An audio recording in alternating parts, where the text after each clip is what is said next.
AI is reshaping the news visibility, right? So there's a lot of stuff out there about AI in general and its impact and informational queries on evergreen and so on, but very little about news. So this is what we're talking about today. So I have an amazing panel today. I'm gonna introduce in less than a minute from now. I'm very thankful. Many of them, and actually I can call friends. So I'm very thankful for their time. I'm John Shehata. I'm the CEO and founder of NewzDash and the former global VP of Audience Development Strategy at Condé Nast. We have three main products: NewzDash, which is a real-time news SEO platform; GD Dash, which is deep analytics for Google Discover and Search; and we have our conference, which is NES News and Editorial SEO Summit, which is coming this October for the fifth year. Who can believe that? It's not so glamorous like Mike's SEO week, but it's virtual and we get about 800 people from 56 countries. So it's a truly global conference webinar. And without further ado, let me bring my panel here. Okay, good. Now we're here. Okay, so let me start the introduction with Jess. Jess Scholz is a marketing consultant. She is an SEO futurist. She's a keynote speaker and a speaker at NES as well. And she is the former CMO at Ringier. So Jess, welcome. And I want to extend a special thanks for you. I don't know what time is it in Australia right now, but thank you so much for staying awake for us. I have my good friend Mike King. He's founder of iPullRank. He's USA Today Top 10 SEO. I'm glad that we share the same list together. Search Marketer of the Year, author of the Science of SEO book that hopefully it's coming soon. He's the founder of the SEO Week conference. There's two conferences that you should attend: Mike's conference and my conference, and that's it. And call it a day. And he is also toured 4 continents as a speaker and a rapper as well. Thank you, Mike, for joining us. Harry is a good friend of mine. I've known him for so many years. He's an SEO director at the Telegraph. He's a mild SEO nerd and a content lover, and he writes amazing SEO articles. So, Harry, thank you so much for joining us. And Krishna, who I just met actually recently at Mike's King SEO Week, and I said, you have to join us. This is going to be great. He's bringing us the perspective of Microsoft. He's the principal product manager, senior director of Microsoft AI, Bing web data platform. He's a PhD, 25 years in AI and ML. And Krishna, if I'm correct, you're the guy also managing or behind Index now. Am I correct? Yes? Okay, good. Okay. So I'm gonna start by giving our audience, right? Hey guys, everyone, there is questions and answers. So if you have a question, click on Q&A on the side panel. You can write your questions. I already collected all the questions that you guys sent me. I'm gonna do my best to ask all 190 questions. I aggregated. There was a lot of similarities.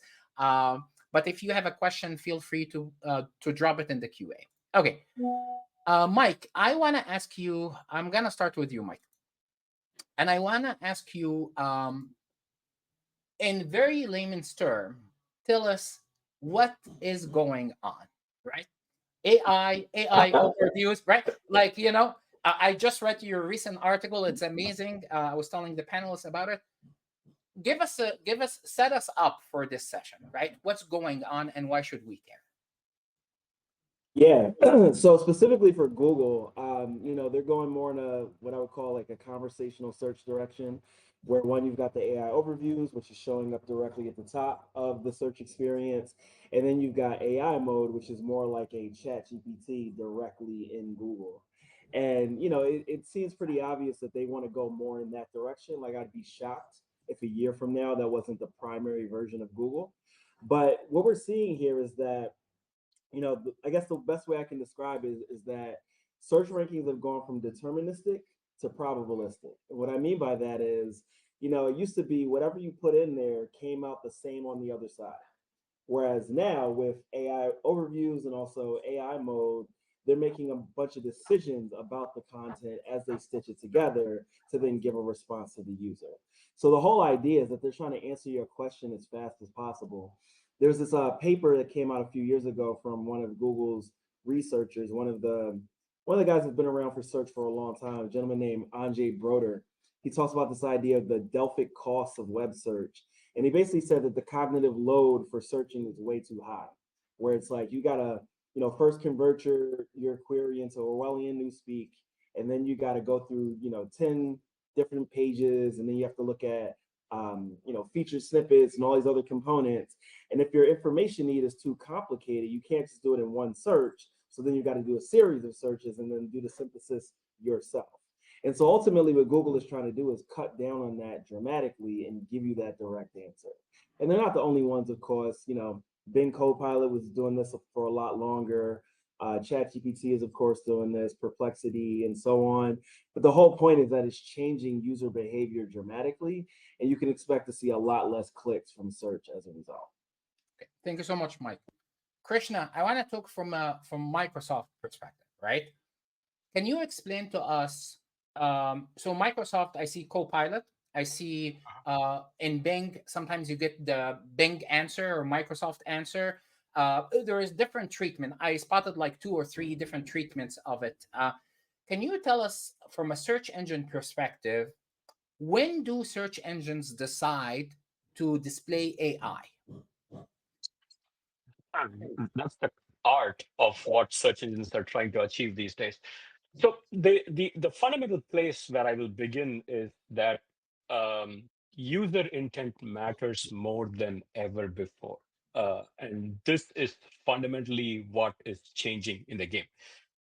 In the LLM context, you don't just rank; you have to actually resonate with your content, which is a very fundamental change that is happening across the board. So that is one of the key things to understand when you think about search results in general that are showing up. In the context of Bing, the user intent to a large part dictates when we will call up something as an AI summary or when Copilot search will trigger versus when just a traditional Blue Links page will be presented. It's highly dependent on the context and the intent that you're asking. Very simple query like New York City pizza. I love pizza in New York City, and Mike knows this because I was just there at the SEO week.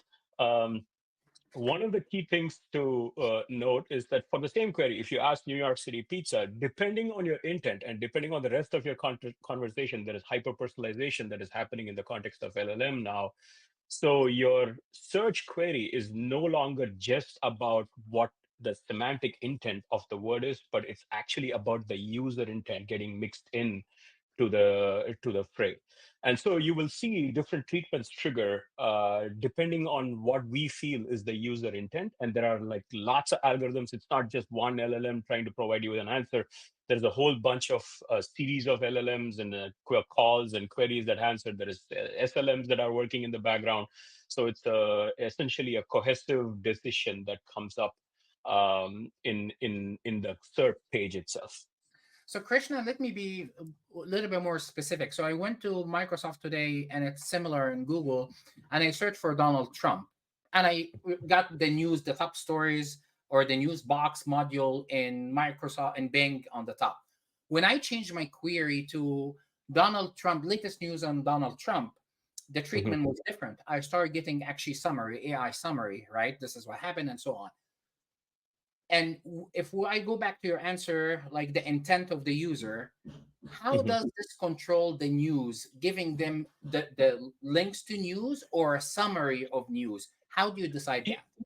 Yeah, so there's a few things going on with regards to the news, right? Like in general, when you ask some query like Donald Trump latest news or President of United States latest news, this essentially is the intent signal to the system, essentially saying, hey, you're trying to figure out what all the news is and give that response to me in some sort of a packaged, well-formed way that I don't have to go look at 50 different things to find out. Now, if there is a breaking news related to something that's happening, let's say that there is a big game win that has happened, or there is a big weather event that has just happened, or whatever, that is not a summary. People are actually querying it for real-time intent. So depending on what we see, not only from the user, but what is happening across the web, we will trigger a certain kind of query result. And part of it is we don't always get it right, but we try quite a bit based on user intent, how we trigger certain kinds of experiences, and Thank you so also what much. is happening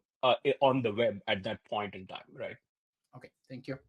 Jess, do you do you think GEO, generative engine optimization, the same as SEO? Is it different, or how do you view the whole thing? And by the way, guys, if you're not following Jess on LinkedIn, she has amazing. Like I never saw anyone writes so concise but so well knowledge. So just follow Jess. So Jess, tell me, how do you view generative engine optimization? Same old thing, new skin, or it's a whole different field? I would say it is a development of what we've already done, and I already know that Mike disagrees with me. SEO's changed so much. I've been in the industry for over 20 years, and this is bigger than what we've been through before. This is bigger than the mobile revolution that we all suffered through, but it is still, in my view, an evolution because our job as SEOs has always been to connect people to our content. And that role is not changing here. What is changing fundamentally is the mechanisms and the technologies behind that connection. And I don't deny that that is going through these seismic shifts, but the goal of our the reason why we're employed does not change. What we have to do does not change. The fact that we're well positioned to continue to make those connections doesn't change. So for me, I don't see the need to rename this. It's still like we haven't done search engine optimization for a while now. Like Google Discover is not a search engine, but that's SEO, and user experience is not search, but that's SEO. Like we've been taking bits and pieces for everywhere. So I suppose it's about time we took a bite out of AI. Okay. I think I have a mixed feel. Like I'm in between what Mike is saying and what you're saying. I feel like it both of them share the same DNA, right? And I think I agree with you. I feel like Geo is like, you used to drive a horse carrot, and now you're driving a car. So there are similarities, and because we used to drive something, we have certain skills. Like we are the best people, actually, marketers that are suited right now to work in Geo, but I feel like they are so different in a way. So Harry, that brings me to you.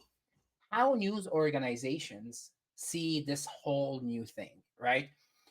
AI answers and summaries. AI mode, there's a lot of people speculating that, and this question I'm going to ask Krishna too as well, that AI will take over the SERPs at a certain point of time, right? Like you see Google, for example, and I think Jess was one of the very first people to point this out, right? The size of the search box start expanding. There's no hard limit now on the number of words that you enter. AI mode is right next to Google in search, and then AI mode, and it's the first one before all, right? So there are so many signals. The same thing also with Microsoft. You have like Copilot right there and the top nav. So how news organizations, from your news organizations and others that you talk to, are viewing this change? I think to start with, everyone's worried. And I think a big part of our job in coming into it is learning how to manage up if you can't already do that, and trying to help navigate and steer a business in the right way. Right. So I think a big part of our job here is managing change. And obviously, as Jess alluded to, like things have changed quite a lot in this industry in the past. But I think this is clearly the biggest and most seismic shift. And I think, as Mike has talked about, one of I can't remember the deck. I can't remember the talk. It was in Manchester. I don't know if that helps you, Mike. But he talked about the fact that there's an AI boom coming. Right, the amount of money that's being thrown into these industries is enormous, and people are worried because we have what is already considered to be quite a black box, which is search and Google Discover, and across businesses and news publications. There's not a hugely well received understanding of how it works in lots of ways. So people are definitely worried. I think very clearly most publishers are starting to see drops in particularly top of the funnel content clicks for content from AI overviews. So you get one relatively seismic shift in how things start to work. Although I do think top of the funnel clicks have been dropping for quite some time in various ways, and how people use Google as more of a navigational engine has been changing for a long time too. But I think we're already starting to see a shift in AI overviews and how people receive that content. I think from personal and internal data that we have, it correlates with what Kevin Indig has seen, what Ahrefs have shown, which is really, really sizable drops in click-through rate, despite impressions going up and up and up. So yeah, businesses are worried, and you starting to get news like places like Business Insider starting to make some staff redundant, and it's a time to make a plan and not panic. Is my general thoughts about that for news publishers. But yeah, lots of products, and it's not just news, is it? There's affiliate products that come through this that people are pretty reliant on search. So figuring out how to diversify pretty quickly and build your own channels is probably your safest bet, which is what everybody is now obviously jumping on board to do. Yeah, I totally agree. Last week I wrote this article about the survival playbook, and I listed like it was very good, John. Thank you, I Very appreciate it. I think my team gonna share it in the chat, but you need to own your audience, you need to own your channel, you need to diversify traffic, audience, revenue, and content, right? I think these are 4 things that you have to diversify if you're planning to survive. Mike, you wrote a lot extensively about AI and RAG and fan out queries and so many things. I'm still like writing and learning, and I love the learning mode, right? There's an AI mode, but there's a learning mode that you have to appreciate in our industry because it's changing so fast and we're learning all the time. And that's why I love to be around you guys to learn from you. So Mike, what are the things that SEOs need to learn to equip them for this new era, for this new future? They got to learn the things that they say that they're doing and they're not actually doing. So as an example, everyone says like, oh, it's just SEO because we're already doing semantic optimization. No, you're not. What tools are you using to do semantic optimization? Walk me through your process. Every time I have these conversations, people are like, oh yeah, I'm using this. I'm like, no, that tool's just doing TF-IDF. So walk me through how you're actually doing semantic optimization. Because all of this really comes down to, quote unquote, optimizing on a passage level. And we have nothing to support that, right? Like there's not a single SEO tool that will break down pages into passages and then say, hey, optimize this in this way. Like you have to know what you're doing. So I would say that the first step is really, like you just said, there needs to be a lot of learning. There needs to be a lot of things that people talk about that they actually start doing. And I think that there's been so many learnings that we've gotten over the last year. What we were talking about, like the DOJ antitrust trial testimony, the leaked documents, the exploit that Mark Williams Cook found. Like there is so much information, and I don't see anyone doing things significantly different. So everyone on that side of the argument of it's just SEO is talking about an SEO that isn't actually being done. If it was, then I would agree with them. But until the tools do catch up and do allow people to actually do these things, they need to learn on their own and then also build some things, doing their own like vibe coding thing to really support it. Yeah, absolutely. And guys, if you're not following Mike, like this is the latest article Mike wrote on how AI mode works. I think it's phenomenal. Just go to the blog and read some of the stuff and follow the whole panel actually on LinkedIn because they share a lot of great stuff. Krishna, I want to come to you and ask you a question that we hear from all our clients and prospects. Mm-hmm. There was an unwritten agreement that search will take our content and send us traffic, right? Mm-hmm. But there is the other side where people is like, oh, Microsoft and Google don't owe us a thing. But I believe that there was an unwritten agreement, right? In this new era that we're living in, my understanding, there's 2 types of data. There's the data where you train the model on, and it becomes a part of the overall system, right? And it's a based on the passage, yes, your URL needs to be indexed, but it's not about the URL. It's more about the passage and the context there, right? And there is grounded searches where, you know what, this data requires actually fresh content. So let me go search the web, get information, synthesize it, and summarize it, and link to sources. So, what can you tell to news publishers, right? And we have different types of news publishers. Some are hardcore news, some are evergreen, some are like affiliates, and so on. Some of them are saying maybe we should stop writing at all about informational queries, okay, top of the funnel, because this will not send us any traffic at all. But I feel like if we stop writing about this content, then the web is only left with spam, and then this is what gonna get somehow, some way, right? It's like catch 22. So, what do you say to SEOs and publishers who are terrified that, yes, more impressions, but much less clicks in this new future?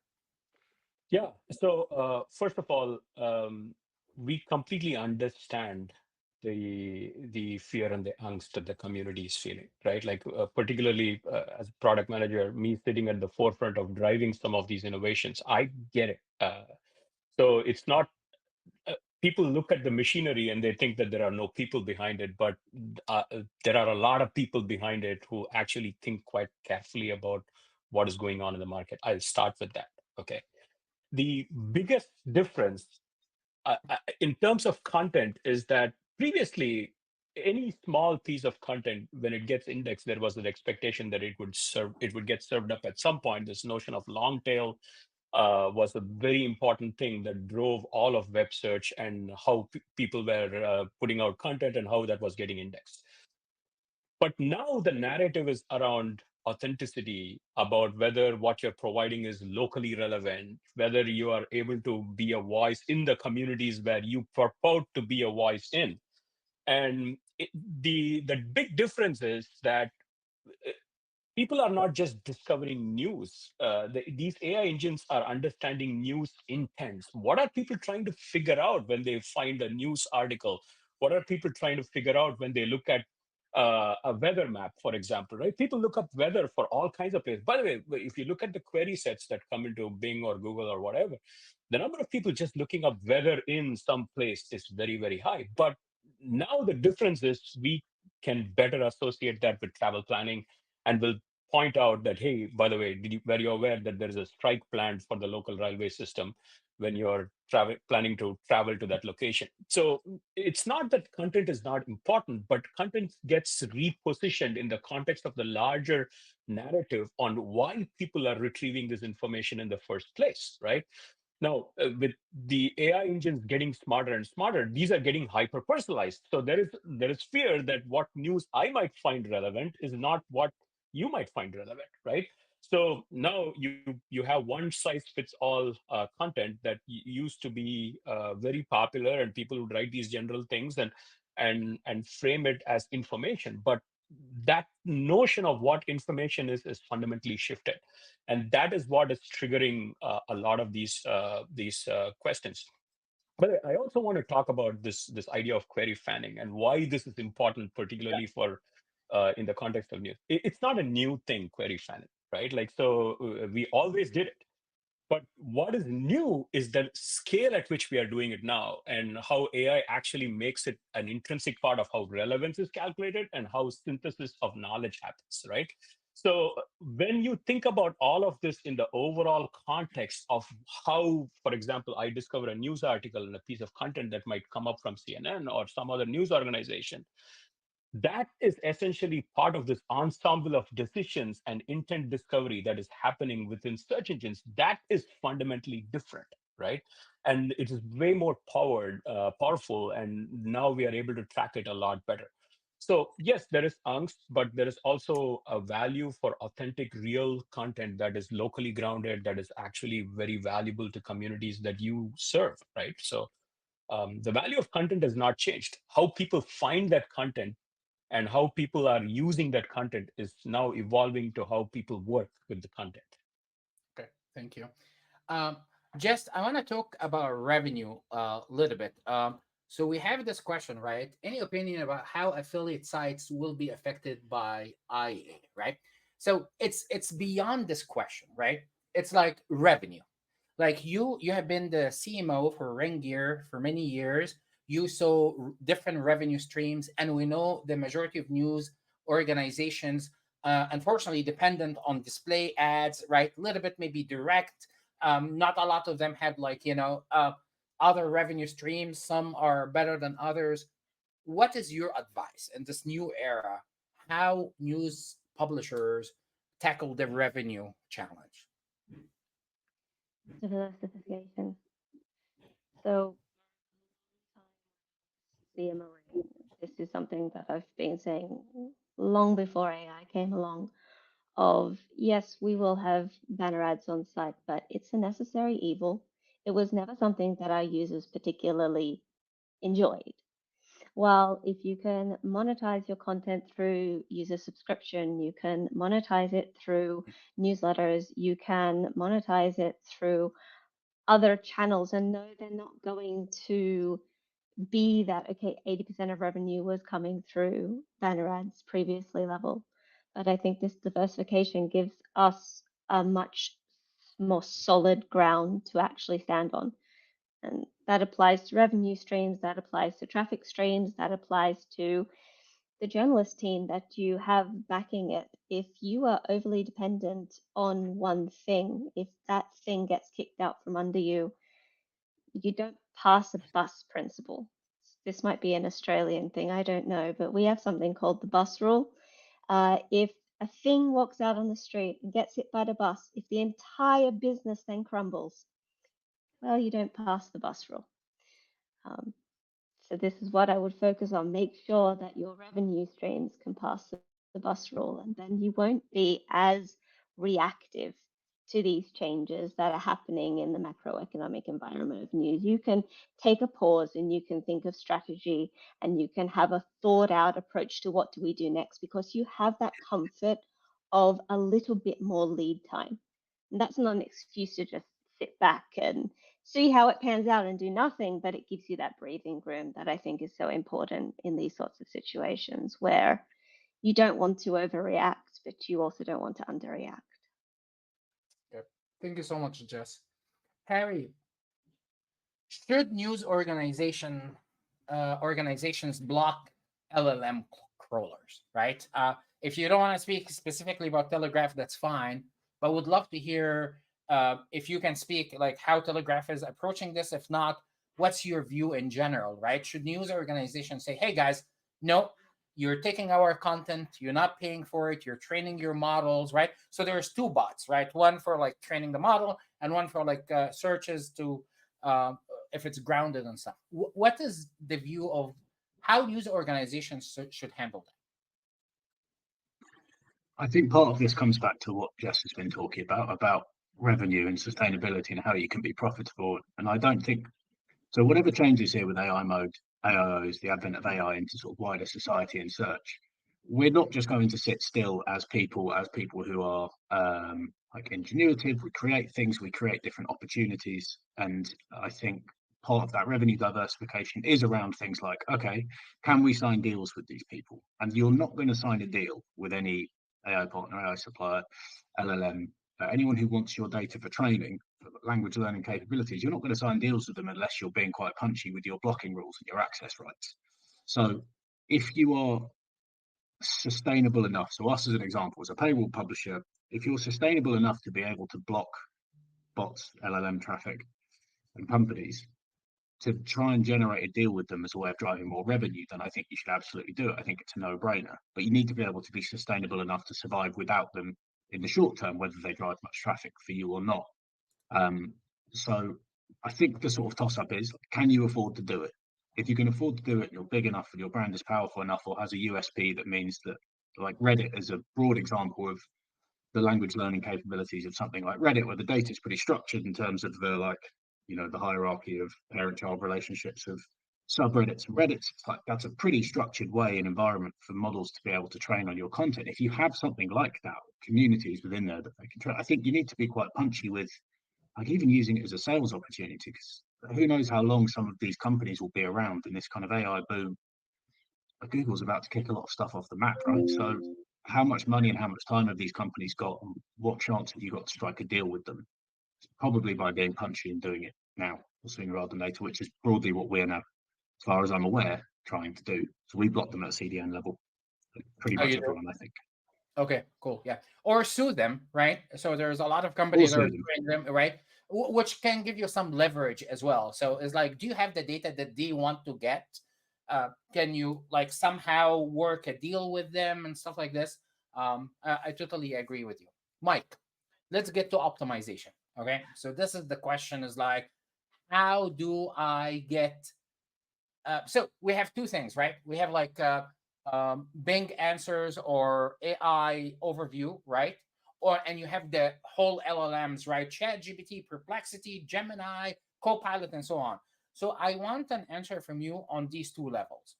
How can I get right? Because this is the question everyone is asking. Can you give me something tangible? Oh, if you mention this word 20 times, if you write your sentence like direct, if you can you give us something tangible to how to influence to get cited in answers or overview and in LLMs. Shouldn't we be asking Krishna this? I'm coming to him. I'm coming to him. But I would love to hear your perspective. Yeah, I mean, I think it's still about, structuring your content so that things are in good semantic blocks. So kind of very similar to what you used to do when you were thinking about feature snippets, like having a header tag that's really close to the actual paragraph. And you want those paragraphs to be like short and punchy, specifically because the way that they're captured in vector embeddings is if you have a lot of different topics in the same paragraph, it's not going to be as like tightly relevant to the core query. So you want to have short paragraphs with very clear headings. You want to have good distribution of the topic across the page. But the thing is, because of the whole query fan out idea, it's not just looking at your page. So if you're like, hey, I want to make sure that I rank for this query, you actually need to get a sense of like, what are the queries that are happening in the background so that you have content across that whole mix of queries. Because the ultimate thing that happens is it takes all the most relevant passages and then runs it through like a series of reasoning stages, and then on the other side will be this paragraph explaining what the answer is. But the difficulty is that you have no control over what happens in the reasoning stages. Yeah. So the best you can do is have the most relevant blocks that can get through to those reasoning stages and then kind of hope from the best there. And I suspect, through a lot of testing that we'll do in our community and so on, that we'll get more of an idea of like what makes it through. But there's just so many things that can change in the reasoning chains that you don't have any control. Your best bet is just to have the like most relevant copy to the thing the person is looking for. Okay. And you shared the link you shared a tool at the bottom of your last article or the article before on fan out queries, right? And I think it's a very important thing for people to understand. Krishna spoke about it a little bit. Okay, is there a way to get what are the fanned out queries that are used in a specific answer? You said, I'm not ready to talk about it. You mentioned something, right? I was like, but okay, I'm not going to ask you about this. But is there another, like, are there ways, like, besides like looking at the reasoning? So some models are giving us the reasoning now, and you can start seeing like all the different queries. But is there a way that SEOs now can do to figure out the fanned out queries? It's not going to be accurate because we don't have anything to really compare it against, right? Like there's no way for us to verify that these are the queries being used, but you can effectively do the same thing that they're doing where they're effectively saying like, hey, here are all the inputs. What are the most likely other queries that this user is looking for? Like, what are the implicit queries? What are related queries? Things like that. So you can replicate that, but you don't necessarily know that's what's being used in the actual downstream processes.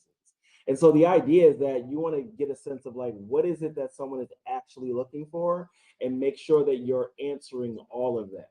So if the example is like, how do I make the best grilled cheese sandwich? Well, one of the sub queries may be like, what's the best butter to use, or what's the best cheese to use, or things like that, and make sure that you're answering all those questions. And the problem is that people also ask is not adequate here because there's a lot of implicit queries that don't come up in PAAs. There's a lot of the recent queries that are not going to be used and also inform the extrapolation. So we don't really have anything aside from like, educated guesses of what a user actually wants based on their core query to really answer or fulfill what they're actually getting to pull the data from. Thank you. So, Krishna, I'm going to ask you both questions again, okay? Because I would love to hear your perspective.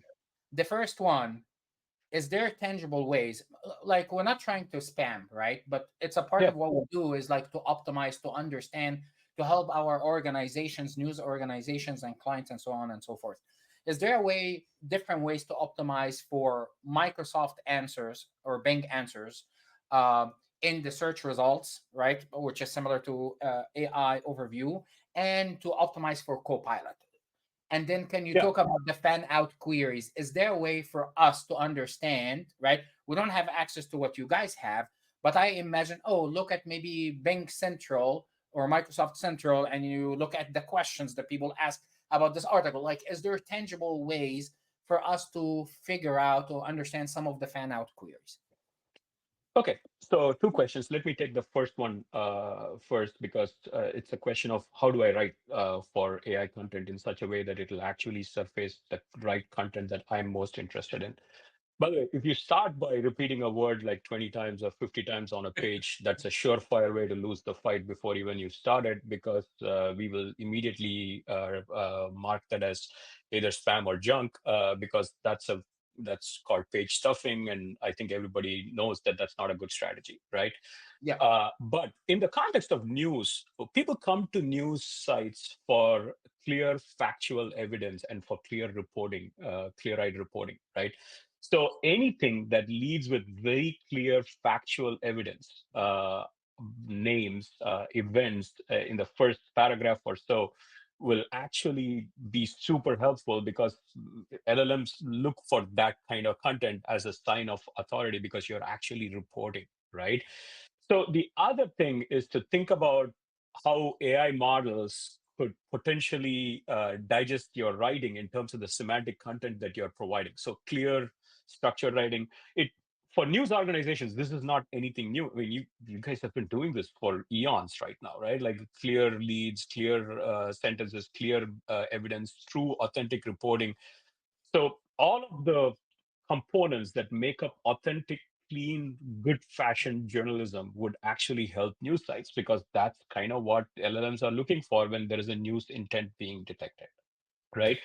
So if you don't want to hear me like kind of drone on about this, what I'll say is, just be very clear, succinct, and make sure that you're aware of your audience intent and context from which they are coming to your news sites, particularly your local communities. They matter.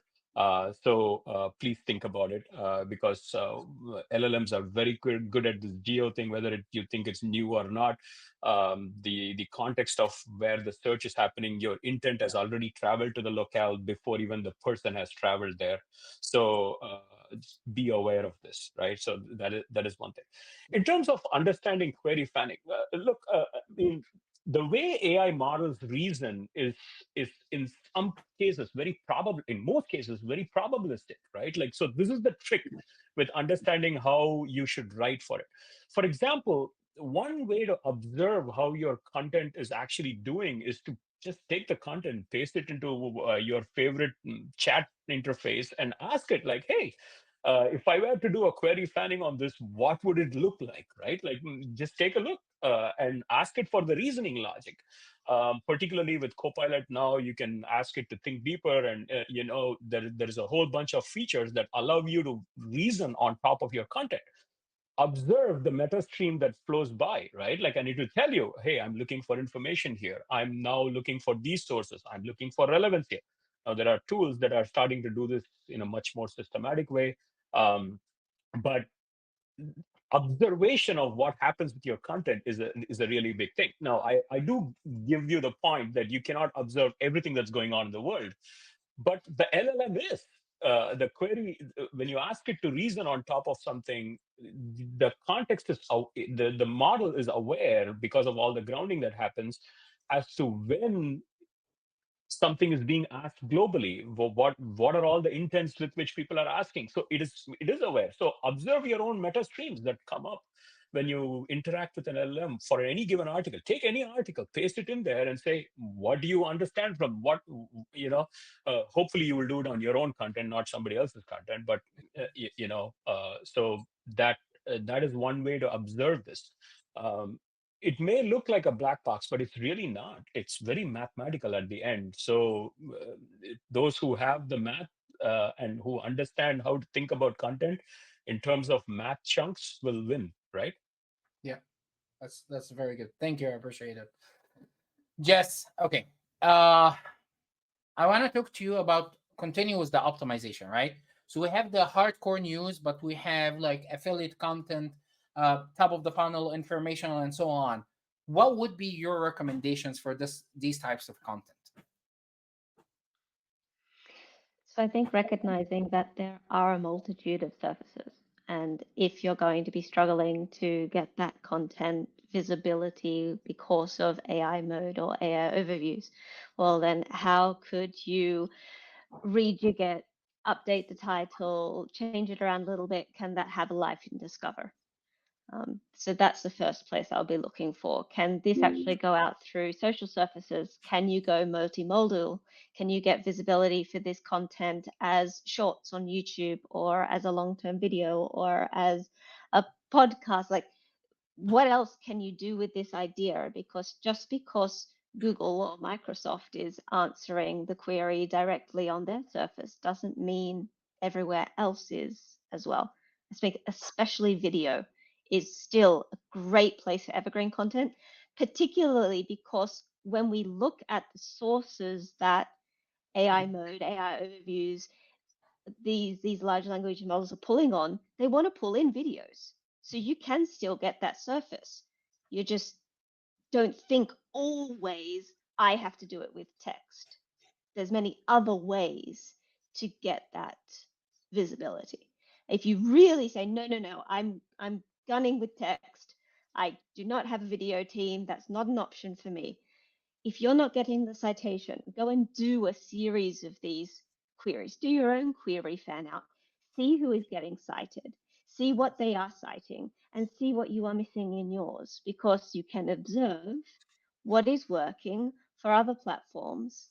And it's not a matter of copy pasting. Don't do what we used to make the mistakes of doing in search by looking at the top 10 results and then writing the exact same article. You look at the form, look at the style, but make sure you're sticking to your brand purpose, that you're adding something to the conversation, that you're putting in your own opinion, your own spin, your own quotes, your own something new. So you are the best source in the corpus and win the citation that way. That's what I would do. Thank you. I appreciate it. Harry, AI is not just like, AI overviews and answers and stuff like this, but AI has been also incorporated into newsroom and SEO teams and stuff like this, right? And I know it's sad that Business Insider laid off like 21 or 29% of their staff, but one of the reasons they said was AI tools, we can do things much faster and much more efficient. So I want to ask you on the SEO level, how you guys are integrating AI in the newsroom. I'm not talking about writing content, but I'm talking like making the newsroom more efficient. There's so plethora of tools right there for SEO teams and editorial teams. So what you guys take into this? Are you into this, or are you utilizing any of the tools yet? I would say personally and as a business, I'm somewhere in between being quite into it and quite not into it. Okay. I don't mean I'm ambivalent. I mean that I like it in part and I hate it in part. And the part that I like is if you do it really, really well, I think there's great efficiencies to be made. Okay, so what's a good example? So I suppose if we were doing, there's multiple different types of headlines, right? Let's say we wanted to use, based on your research, John, we wanted to have an open graph headline that was slightly different on the basis that it has a better chance of being picked up in Discover. It's a bit different. It's a bit more shishy. It breathes a bit of life into an article that maybe the SEO headline doesn't. But do we want to add another headline field for the production team to add in? Like, probably not. That probably wouldn't, it's probably not what they want to do. So I think in that sense, there's a point there where you could see how you can add real value. The problem is that there are very few people who know how to do that well, who are willing to put in the time to do that well and to train a model that will do it well enough that it adds value. I think what's happening at the minute with us and with others, I think you can see from everywhere, right? Like people were doing summaries at the top of articles, and the summaries were like hallucinating things or creating headlines that were completely wrong, or people Yeah. have used it to tag images with captions and alt text. It turns out that they captioned the wrong person. You get legal issues. So there's a lot of teething problems. And unfortunately, I think it becomes quite difficult to roll out without just really good people who know how to do this. I don't think there are many of those around. Um, so I think we've taken some good steps in looking into lots of those things. But I think the problem is in the execution of doing it well. And I'll be interested to see whether Business Insider do it well, because I don't know how you can justify cutting. I'm sure 21% of the workforce weren't all because of that, but that, yeah, I don't know. So I think there's really good stuff like data analysis. The idea that we have, I think, which is a great one, is if you're a newspaper, you have 20 years of data in some cases or more just sitting there. And every year people create content plans for events or looking at can we automate all of this? It should be that you should be able to ask a question like, what were the key articles from the whatever, I don't know, the Grand National last year? What were the big ones, right? What we want is to streamline these processes. What we want is to streamline content planning, keyword clustering. We want to streamline the stuff that takes time where we could better spend that time. So we have made some really good progress with things like internal linking and trying to automate some of those things, but it's hard, time consuming, and I think some things get rushed through, which I don't love. So that's my balance between love and hate of the Yeah. products that we No, I have. totally understand. There was an article yesterday. I can't remember the news organization. Even if I remember, I'm not gonna mention it because they wrote like this is the best 10 books to read this year, and it was written by AI, unfortunately, and one of the books actually didn't exist at all. Right? It was like really bad. So I'm a big believer of editorial integrity. Mike, this question is specific to you. Mike, should I quit SEO and start selling food outside the dance bar? So, I mean, I wanna ask it to you in a different way, right? For the last 20 years, SEOs have been asked to wear so many hats. We need to learn about analytics, right? We need to be data scientists. We need to think like marketers. We need to be copywriters and content optimizers. We need to understand about links and so on and so forth, right? And this adds another layer. And I think, as Krishna said it, if you understand the math, right, and cosines and all that stuff that you write about, is too much to ask SEOs? Are we having a new field in SEO that maybe we call it like, I don't know, AI SEO engineer or something like that? What do you think? Um, so I want to be clear when we keep having these like discussions, or I keep getting involved in these discussions about it's just SEO. I actually don't care what any of y'all do. Call it whatever you want. You know what I mean? But for me, I'm calling this relevance engineering because it is a different thing. And I'm not going to get paid the same amount to do more stuff. Like I'm not going to sit here and like learn all this stuff about AI and then still compete with these people about like, oh yeah, it should be 5K a month. Like, no, get out of here. Because that is one of the core problems with SEO. Like Google kept adding things to it and being like, Yeah, oh, well, Core Web Vitals, now you're a performance engineer. And then you rush to do that because you're like, oh, I need this 2% rankings boost so I can get all the things. And like you also rush to tell your boss, like, hey, I gotta be this performance engineer now because Google said so. Your boss wasn't like, cool, here's another 30K in your salary for that. You just kept doing it. And it doesn't make any sense because, you know, Google has been using us as their unpaid workforce for like 25 years. And Core Web Vitals is a good example of that. Structured data is a good example of that. You know, the switch to the secure protocol, all these things that we had to adopt. And when you think about it, SEO, like if other disciplines just accounted for Google's guidelines, you wouldn't need SEO. Like it wouldn't be its own thing. Like if content strategists were like, cool, let's make sure we account for the needs of structured data, or that we're, making sure that the copywriters write this way for these things, you wouldn't need content SEO. Or if performance engineers were like, hey, this core web vitals thing seems important, you wouldn't need SEOs to do that. You wouldn't need these technical SEOs.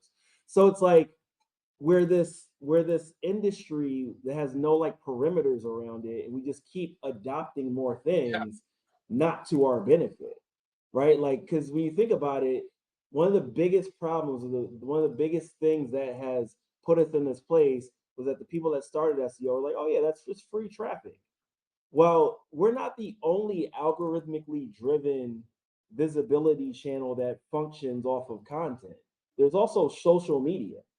Social media is free traffic as well. No one's like, oh, you got to do the projections and you got to give me this, Yeah. this, and this in order to invest in social media. They're just investing in social media. So this is just the SEO industry continuing to shoot itself in the foot by continuing to adopt things and not recognizing that this is actually a new category. I totally agree. And yes, we keep adding stuff on our plate. Same salary, same more expectation, same thing, right? Same salary. So no, I totally agree with you. Krishna, I want to ask you this question. Will Microsoft provide us any data on traffic queries anywhere, like Microsoft? I think it's called Microsoft Central. Sorry, I've been out of. It's like Google Search Console. What it's called for Microsoft? Microsoft. Bing Same with Webmaster master Tools. tools. Yes, thank you. Are you planning to provide us any information there? We already do provide a lot of information on traffic and what resonates within the Bing context as part of Bing Webmaster Tools, and we are constantly expanding what we offer there. Stay tuned over the next few months.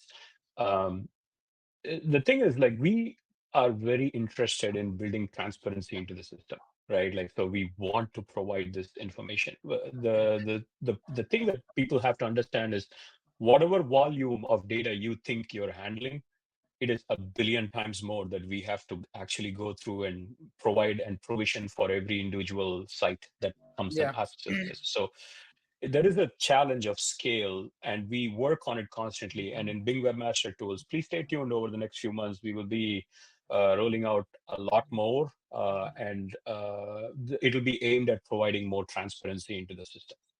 So, are we expecting more AI data there? Copilot answers, stuff about that? Without revealing the product roadmap, we Okay. understand the community's ask. Okay. Awesome. You have 300 testers here in this platform. Everyone is willing to be like a beta tester. Okay. Yeah, And I hear now, you, John. I have 300,000 pinging me via email asking me for more. now take care of the people here. Okay. Can Index now help with AI, Copilot answers, and so on? So Index now is an optimization strategy, right? Like, so it is the fastest way for you to take control of the crawling process and to tell the search engines when a content is new, updated, or deleted to avoid dead links. We do not make a determination of what is an important change for you, but what we will say is, like, if you have a page and this the copyright information at the bottom changes from 2024 to 2025, that's not an important change for us. If there's something substantial, like, your stock changes or your prices change on a certain hot commodity or something, that's worth notifying us. Okay. It is also a very fast growing protocol, and it has a lot of environmental benefits. Ahref put out an article saying that it's on LinkedIn, that they said that it actually provides for much greener way to crawl the internet. So Yeah. there are a lot of benefits of this. The most important one being you take control of when the crawlers visit you, and you take the guesswork out of it. So, Okay. Thank you. Jess, here. Should publishers be doubling down in Google Discover? So we talk about this diversification, and I spoke about all the different places. Or should be rethinking their entire editorial output? How should this be communicated to senior leaders? I definitely wouldn't be rethinking my entire editorial output, because it's a channel, and your editorial output is your business model. Like, that is the actual value that you provide to your community. So if you're changing the way that you write your editorial content to please what is just a distributor, I would question if you are a brand. And if you're not a brand, that is your problem, and fix that. For those of you who are brands, I think Google's definitely throwing us a bone, right? They're saying, look, we understand we're taking traffic away with AI overviews. We're going to take more traffic away with AI mode. Here is Discover on desktop. It's not a fair trade, but it's the trade that we have, and I will take the little bit of traffic that I can get from desktop on Discover. But I wouldn't limit myself to saying, okay, is it search or Discover? Am I doing one or the other? You can very easily do both. And I would definitely be, as I mentioned before, thinking about other formats, particularly video. And coming to the point on, social media is not SEO. It is a different algorithm, it is a different beast, it's a very different space, but we do have video SEO. We know that this is still algorithmically driven. There's still a bunch of maths behind it that you just kind of need to work out. So think about, what's the best way for me to take quality content and reach my audience? And whatever that best way is for your brand, do that, or do that in a few different ways to have that diversification. And then look at how that connection to your audience is translating to micro conversions. How many newsletter subscribers you get, how many push subscribers are you getting? Like, how are you translating that visibility into something that gives you a direct connection to your audience to be able to leverage that later?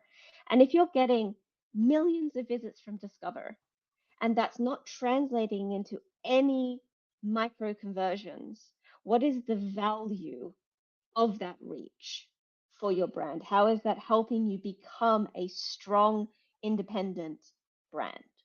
Yeah, That's what I I would agree. really be asking myself when I look at audience development. Thank you. So I hate to be the bus killer. I wish we have like multiple hours for this, right? That's number one. Number two, I hate to be the bus killer because we start seeing AI overview in Google Discover. You heard it here first, right? And unfortunately on videos. So I hate to be the bus killer, but anyway. So I want to share with you some data here that we just recently collected on AI overview specifically. But before I do this, one quick advice to our audience here today. If they want to take one thing back to the newsroom, to their client, right? What would be the one tangible advice? And quickly, I will start with Krishna.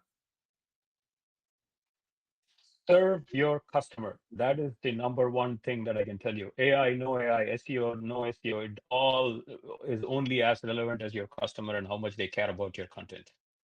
Thank you. Harry. I think we're quite uniquely placed as publishers that we have audience teams, and that isn't the case with most businesses. And I would say strip away AI, strip away everything.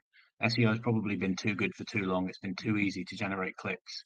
So let's strip it back and figure out who the audience is for what you're creating at a brand level and at a category level. Find out where they spend time, serve them with the right type of, as Jess said, multimodal content, and reduce your reliance on search. Thank you. Build your own channels. That's it. Thank you. Jess. Yeah, re-emphasizing the importance of understanding category entry points for your category and how well you're represented there as a brand. So really understanding these basic marketing principles of brand salience. The book How Brands Grow by Byron Sharp, it is exceptional for anybody who wants to actually do brand right. I'd say read that. Then you're going to have a much better understanding that, yeah, Google's changing. Okay, it's still fine. Thank you. Mike. the one thing I'm going to take back. Diversify your traffic sources and renegotiate your advertising. I agree. Okay, guys, if you stick with us, I'm going to show you data that I never showed before. This is like brand new. But first, before I do that, I just want to thank Krishna, Jess, Mike, and Harry. You have been so kind, sharing so much knowledge. So I appreciate it. Guys, please follow them and read their content because it's really amazing. And let me share some of the data with you guys right now. And I hope you guys enjoy it. Let me share my screen. So this is never seen before data, share, and here's slideshow. Can you guys see this? Okay, so AI overview. So now we are measuring every news query. We're collecting trends, not just from Google Trends, but from so many different sources almost every minute. And we're tracking the rankings every 15 minutes. And we're tracking it in so many different countries. The top 3 countries that we have seen AI overviews: Australia, US, and Mexico. And it's not crazy like Evergreen. Like Evergreen, there are some numbers that it's anywhere from 14% to like 30-40% where AI overviews are present. In news, the numbers are much less. It's like 3.5%. We did the same study last year and it was 3.9. So I would say this is like a margin of error. So we see AI overviews. Now, the distribution of AI views are completely different for every news section. So you see, for example, health, it's north of 15%, is about 17-18%. Technology, it's much less than this, and science. Now, when you get to like breaking news and like hardcore news, national major trends in the country, sports world, entertainment, it gets less and less and less as well.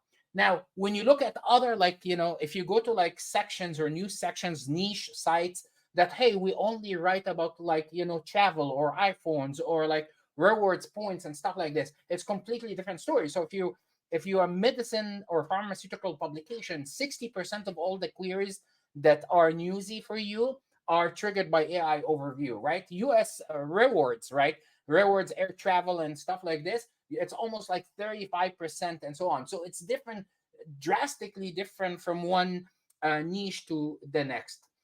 Same thing with UK health is like crazy. 50% of all health news queries are generate AI overviews. Now, which news queries that trigger AI overview? The number one is news queries with small search interest, right? So it's trending, but it's not that big. Okay. So AI overview try to fill the gap, even if there are news about it, but the interest is not that high, right? And one of the characteristics you will notice that the news box is much lower in mobile than in general. Like usually it's like spot number one. You will always see this characteristic 90% of the time. The news box, if any, will be much lower in the page, and then Google will lead with AI overviews. Another thing also, broad news queries. So Chicago was trending in Google Trends for a couple of days, right?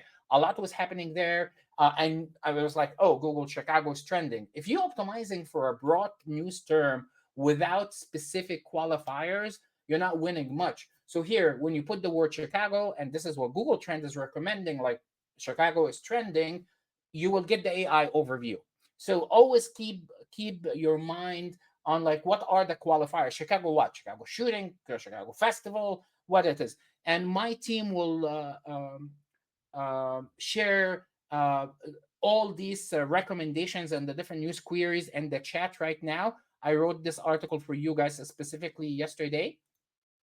What else? Entities was no qualifier. So Ryder Cup was trending, Savannah Banana was trending, and so on, right? And a pure entity with nothing else will generate AI overviews. Okay, so there must be a qualifier. The users must be using, like, I don't want just Savannah Banana, I want Savannah Banana whatever, right? Another thing also, which is very interesting, especially around sports or around the events, right? So we always optimize for like Oscars 2025, Amazon Prime Day, and stuff like this, right? If you just go for the event name NASCAR Nashville 2025, Google will lead with the AI overview, pushing all the results down, right? We have been testing how long it takes AI overview to rank for news or to start appearing for news. We believe, based on the data that we have, it's about 6 to 9 hours, right? If the search interest starts dwelling down, and even if there is a lot of news, uh, AI overview will start kicking in from 6 to 9 hours. So this is Pacers versus Knicks, right? And you can see after a few hours, you type Pacers versus Knicks, and AI overview will give you a recap of the game, right? So it's kicking out already. Same thing with Timberwolves versus Thunder. This is like during the game or before the game, right? Few hours after the game, almost 7 hours after the game, Google will give you also the results of the game. So start thinking about how fast and accurate you can get your stories. So it's interesting because this is very interesting thing here, right? So the game started at 8 o'clock, okay? And 8 o'clock, the search is trending up, right? No AI overviews. This is the peak search volume of the game. When it starts going down to this level, AI overviews start showing up. But when the search started increasing again, the AI overviews went away. So there is a correlation. I'm not going to throw a number, but there is a strong correlation between search interest or demand in a query, especially around news, and AI overviews. Yeah, so always appears down, little or no coverage, Google will show up. Now, finally, Ness is coming up. I hope this is helpful. QDF, yes, absolutely. Uh, uh, Ness is coming up. Barry here and myself were very excited. This is the largest Ness we have ever done. We have 20 speakers in 2 days. Mike is coming, and so many other great speakers. Mike going to be the keynote for this year. So we're giving a 30% discount. This is the lowest. Use AI webinar, and it ends in July 8th. That's it, guys, for me. I hope you enjoyed this session. I want to again thank Krishna, Harry, Jess, and Mike. You guys have been awesome. And hopefully you can come again to another episode of NewzDash webinars. Thank you, guys, and thanks for all the attendees. Thank you. Thanks, guys.